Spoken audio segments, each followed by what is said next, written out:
আজকে 7 মাস পর সে আমাকে মেসেজ দিয়ে বলে কেমন আছো।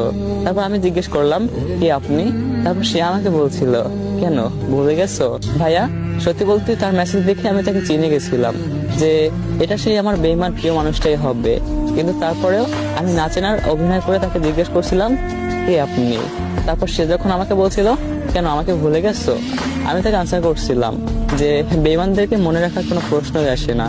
তারপর সে আমাকে বলছিল যে দেখো তুমি তো বলছিলা তোমার ভালোবাসা আমাকে একদিন নীরব রেখা যাবে, সেটা আজকে সত্যি হলো।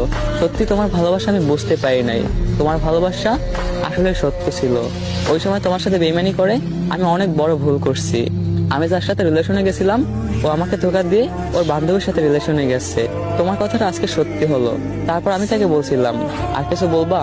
দেন সে আমাকে বলছিল আমাকে মাফ করে দেওয়া যায় না। তারপর আমি তাকে বলছিলাম মাফ বেঈমানদেরকে মাফ তো একবারই করা যায়, বারবার না। তারপর সে আমাকে বলছিল দেখো আমি তো তোমারই ছিলাম, আমি তো আমার ভুলটা বুঝতে পারছি, আমাকে একটাবার মাফ করে দেওয়া যায় না। তারপর আমি তাকে সরাসরি বলে দিছিলাম যে তোমাকে বিশ্বাস করে একবার জীবন্ত লাশ হয়েছি, কোনো মতে নিজেকে গুছাইছি, কোনো মতে নিজের জীবনটাকে একটু ফিরে পাইছি।